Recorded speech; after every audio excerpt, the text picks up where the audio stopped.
Hello, and thank you for joining this session from Laird Connectivity.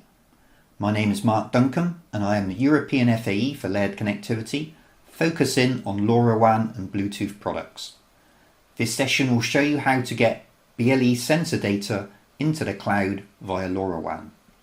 I will be showing you how you can use our Smart Basic, an event-driven structured programming language, to take BLE sensor data and transmit it using a LoRaWAN module. This session is approximately 30 minutes long, and I will provide an overview of the hardware and tools I will be using, as well as an in-depth look at programming using Laird Connectivity Smart Basic. Just one quick slide to introduce Laird Connectivity to those of you who might not be familiar with us. Laird Connectivity's modules enable secure, reliable connectivity in the harshest RF environments, in medical, industrial and commercial settings. They are certified with a large selection of antenna types, enabling you to get the highest performance in your application and avoiding costly and time-intensive EMC radio certifications. Laird Connectivity's Internet of Things, sensors, gateways and starter kits give you everything you need to create a complete end-to-end IoT network. Laird Connectivity is the leading supplier of the highest quality RF antennas, engineered for superior performance. We provide RF antenna solutions for cellular, two-way radio, Wi-Fi, Bluetooth, GPS, RFID, LPWAN, ISM, and a wide range of IoT and M2M applications.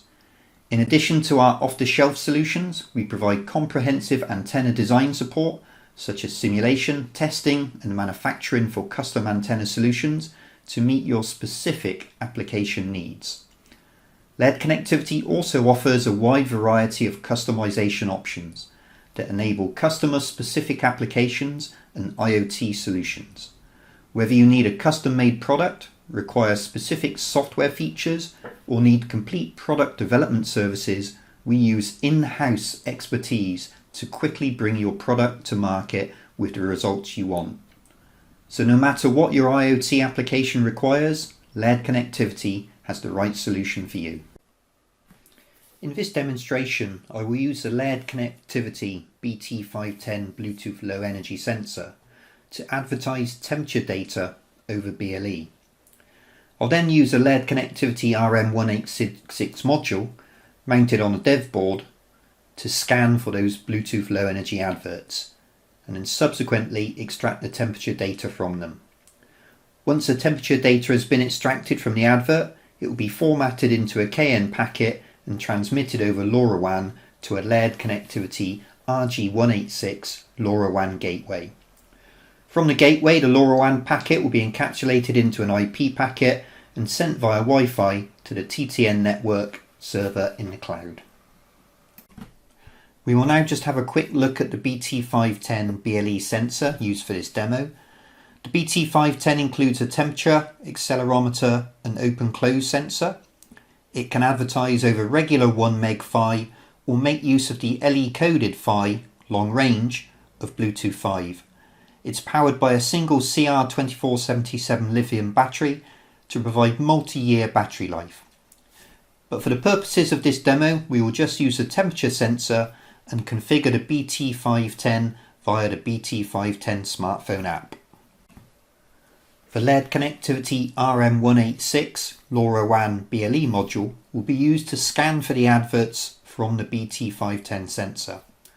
For this demo, I will be using an RM186 mounted onto a dev board with a Smart Basic program running on the RM186, which will extract the BT510 temperature data from the BT510 adverts and convert it into a Cayenne packet before broadcasting it within a LoRaWAN packet.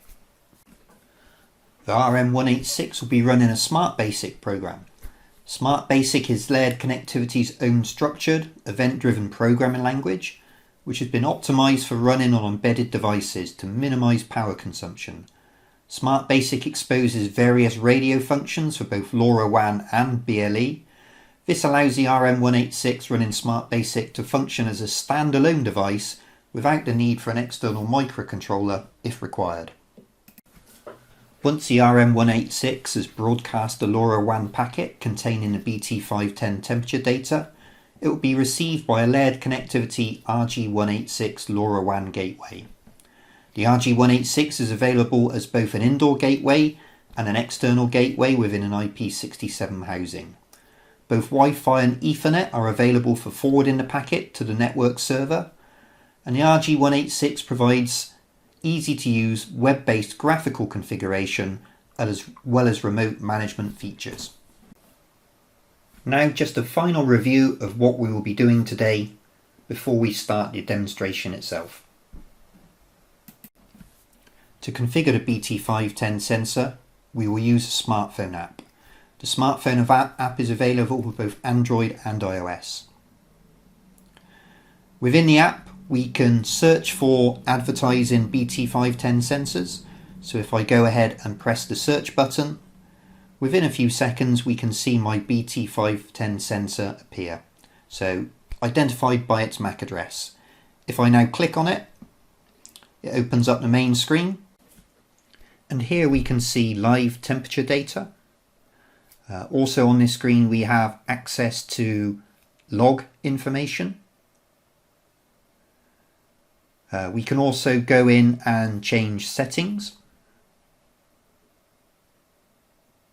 And within the settings we can set the device name, the pass key, an optional location, and we can also enable LE coded PHY long range if required. Now if we go into the interval section, here we can set how often the temperature reading is taken. The advertising duration is 0, which means we're going to advertise indefinitely, and we're going to actually send out an advert every 5 seconds. The app also allows you to do a firmware upgrade. In this case we can see I'm using the latest version of the firmware.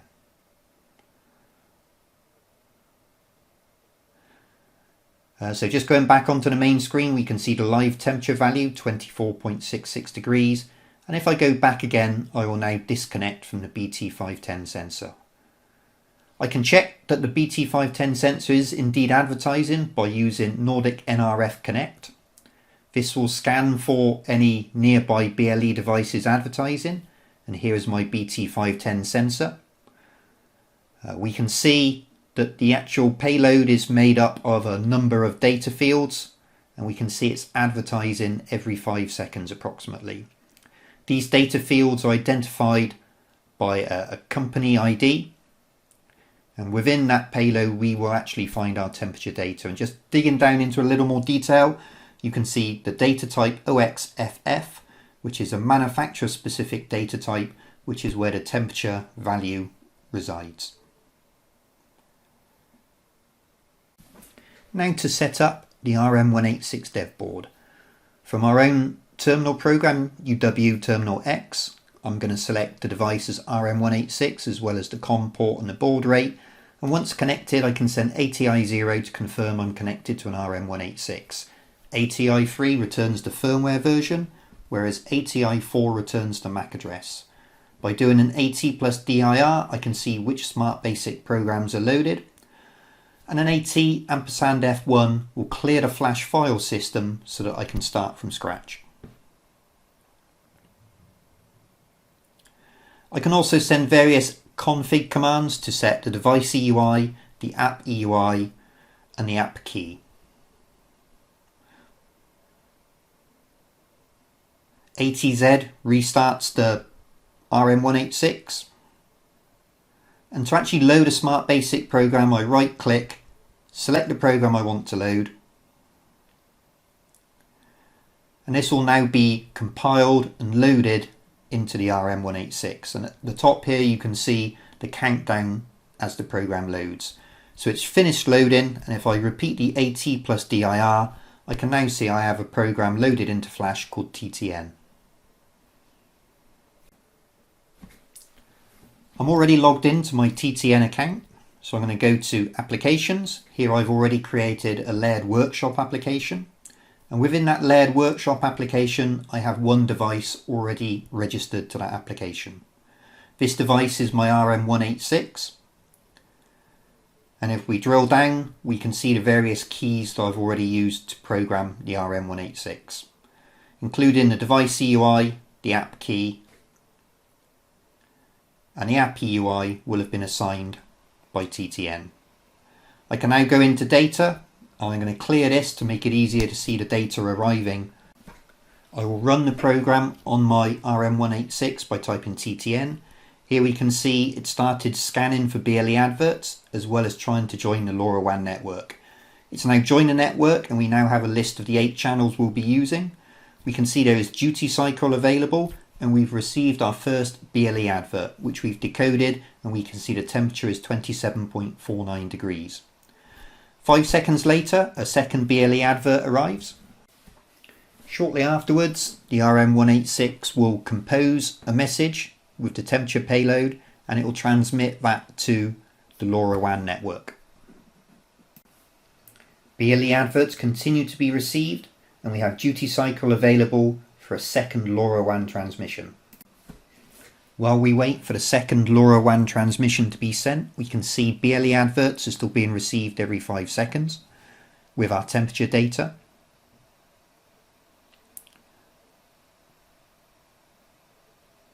And there we have our second LoRaWAN transmission being broadcast and received by the RG186 gateway. If we now look to the right of my screen, you can see the join request having been received from the RM186, followed by a join accept message sent back to the RM186. And if we drill down into the uplink packet we've received, I've just highlighted there the temperature data, which has now come from the BT510 via the RM186. And if I look for the first transmission from the RM186 in my UW terminal window, hopefully we can see the temperature value should be the same. There will be a round-in factor, and so the temperature displayed on the left-hand side of my screen will be 27.49 degrees, whereas the value displayed in the TTN console is 27.399 recurring. If we now review the rest of the messages we can see in my UW terminal window on the left, we can see the BLE adverts, and we can see the temperature value being printed out. But also we can see a message saying LoRa TX complete. LoRa TX complete means we have successfully transmitted the packet, and LoRa RX complete means we have passed the 2 receive windows that LoRaWAN uses. And then we have a LoRa sequence complete, so this is signifying that the TX and RX phases have both been completed. We can also see we have duty cycle available in 0 milliseconds. And now the program is waiting for the timer to send packet number 2. Again, we're continuing to see BLE adverts being received from the BT510.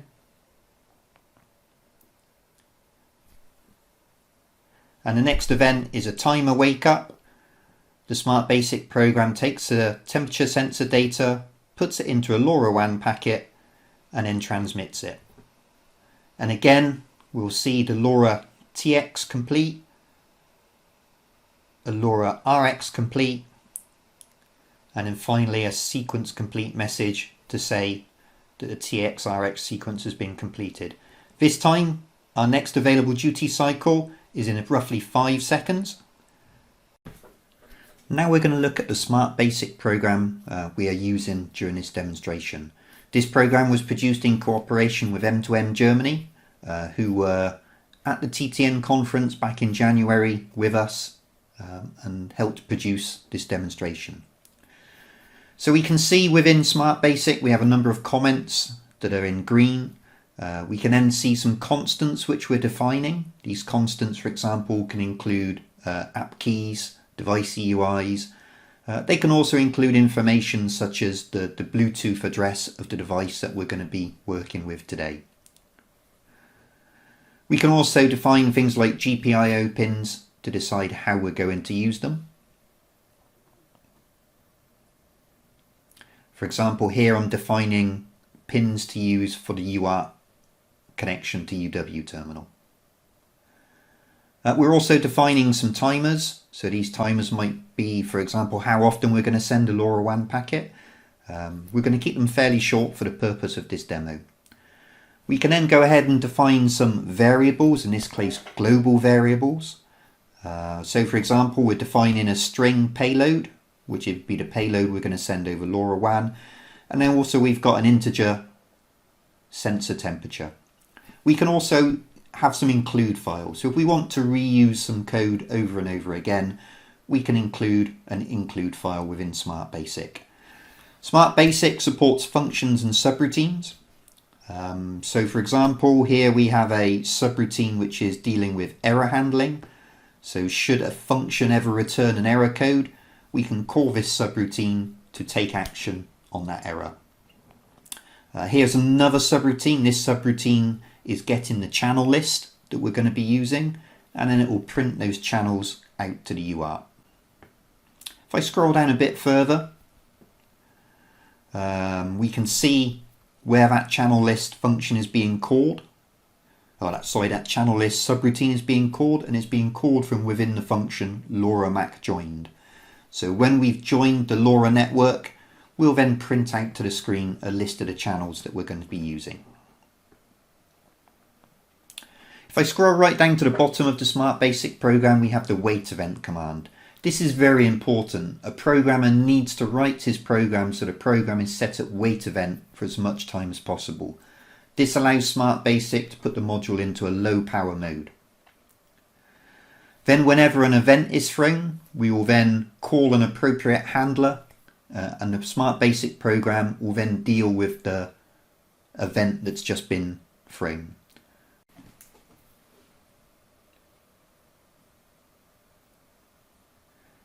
This subroutine here on startup will be a list of actions to take when this program initially runs.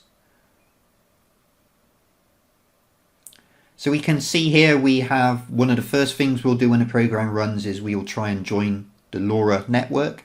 We will then sit at wait event, and then hopefully shortly afterwards, as we've seen in the demonstration earlier, we get a message printed to the UART that we've joined the LoRa network.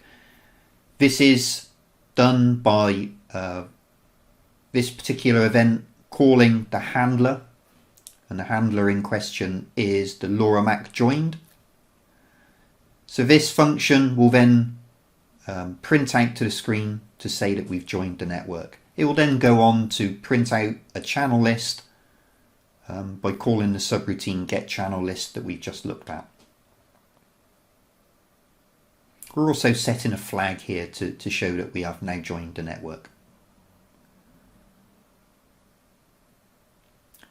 So if we go back to the getChannelList, we can see here that we'll define some local variables just to help us with this subroutine, and then we will use the LoRaMac getOption function to get a list of the channels that we've received and that we're going to use, and those will be printed out to the UART.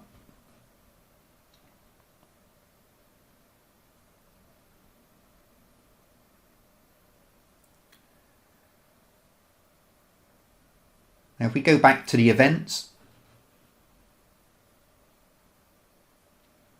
we can see we have an event here which is BLE advert report. So this event will be thrown every time we receive a BLE advert, and it will call the handler advert report. So I'll just scroll back up and have a quick look at this handler to see what happens when we receive a BLE advert. Again, we define some local variables. We then use the built-in function BLE scan get advert report to get data from that advert that we've just received. And in particular, we're interested in the Bluetooth address, which is contained within peripheral address string, and the actual payload of that BLE advert, which is contained in ADV data string. So the first part, or the next part, sorry, of the processing of this is we will check the Bluetooth address to make sure it's the BT510 address that we want to work with. This print function will then take the data from that BLE advert and print it out to the UART, as we've seen earlier in the demonstration. Now we want to find the temperature data within that advert, so we have a number of string processing functions within Smart Basic. So we're going to use those string processing functions to actually look for the correct record type to make sure that this is an advert with temperature data within. And then we're going to step through that advert to find the particular point where that temperature data resides in the advert. So the temperature data consists of 4 data bytes. So we're going to take those 4 data bytes and we're going to put them into a variable called sense temperature. And then we're going to print that temperature to the UART again, as we've seen earlier in the demonstration.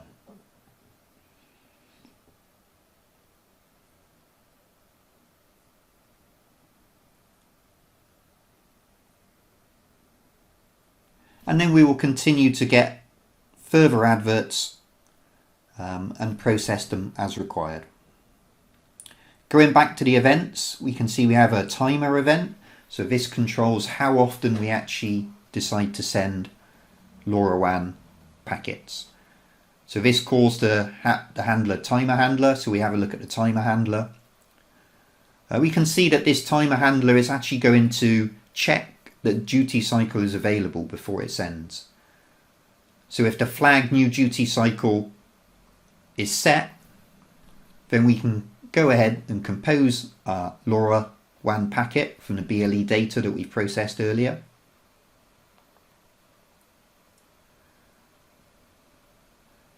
And if I just look at the subroutine compose payload, again you can see we're declaring some local variables. We're then going to take the data we've extracted from the BLE advert. We're going to swap the we're going to do an endian swap to put it into the correct format for transmission.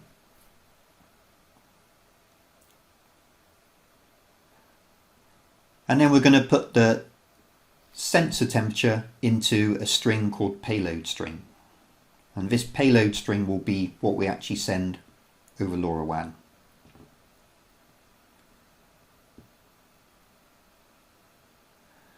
So the handler timer, just to review it again, we're going to check for duty cycle, we're going to compose our payload.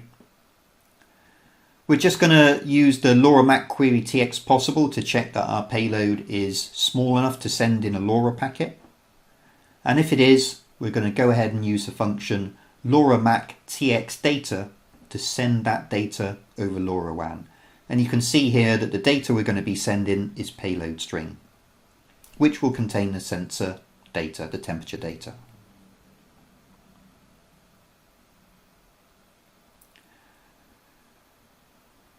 Going back to the events that are available to us, we can see we have an event TX complete, and this event will be thrown as soon as we have sent the LoRaWAN packet, and it will call the handler LoRaMac TX complete.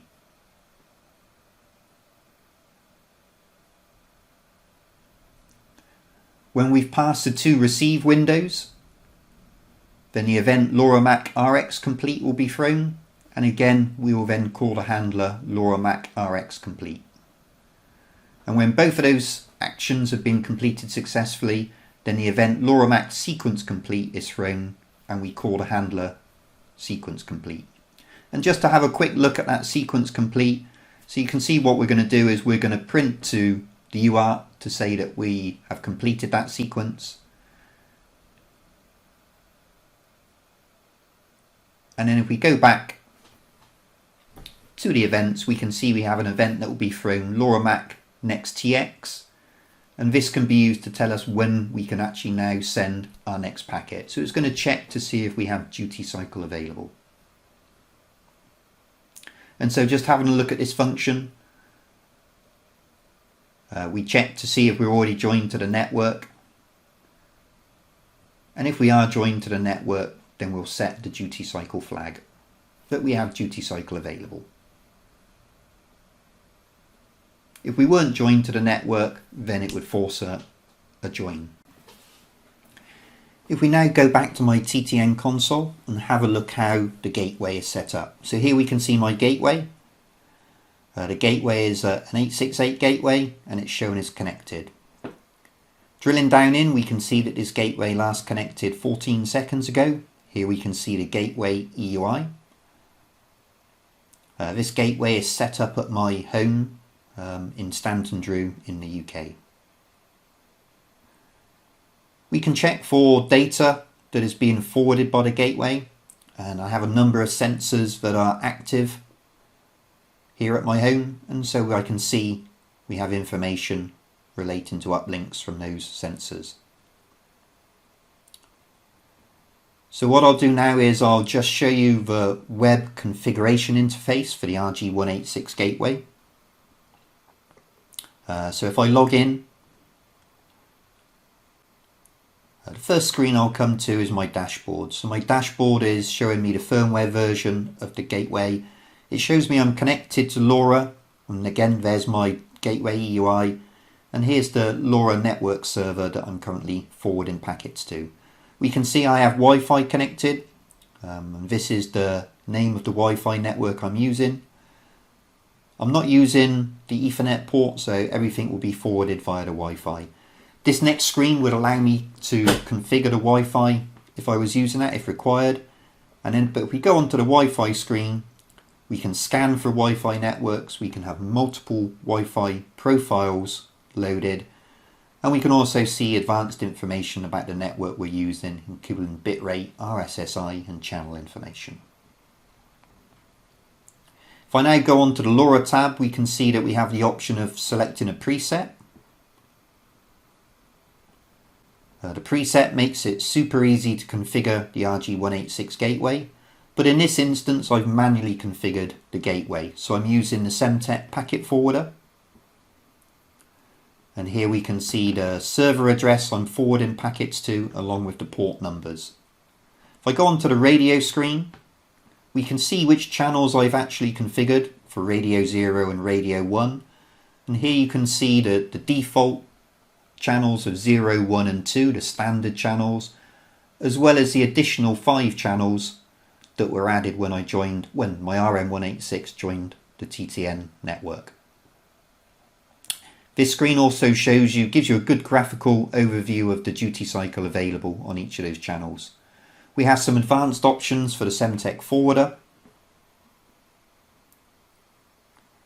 and also we can view live data of the packets that are being forwarded by the RG186. So here's an uplink packet that the RG186 has recently forwarded. Of course, this information, the payload here, is encrypted, but we can see the raw hex of that uplink packet. We also have a settings screen. On the settings screen we can set things like timeout, we can view version information, we can update the firmware if required, and that firmware will be updated from a website. We can save settings, but we can also enable remote logging and remote management. The remote management is done via TR069. And that concludes the demonstration for this session, where we've seen BT510 temperature sensor data be broadcast over BLE to an RM186 dev kit, which then processes that temperature value in Smart Basic, sends it via LoRaWAN to an RG186, which then forwards it on to a TTN server. To find out more about Laird connectivity products and solutions, please visit our webpage at www.lairdconnect.com. Here you can find details on our LoRaWAN products, including gateways, modules and sensors.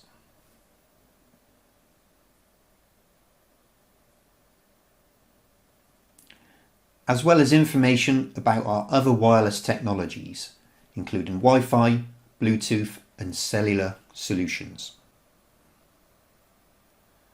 Our IoT solutions include Bluetooth and LoRaWAN sensors, as well as gateways and IoT starter kits. You can also find information about our antenna solutions, which include embedded antennas as well as infrastructure antennas. Thank you very much for joining me today in these most unusual circumstances, and from everybody at Laird Connectivity, stay safe. Thank you.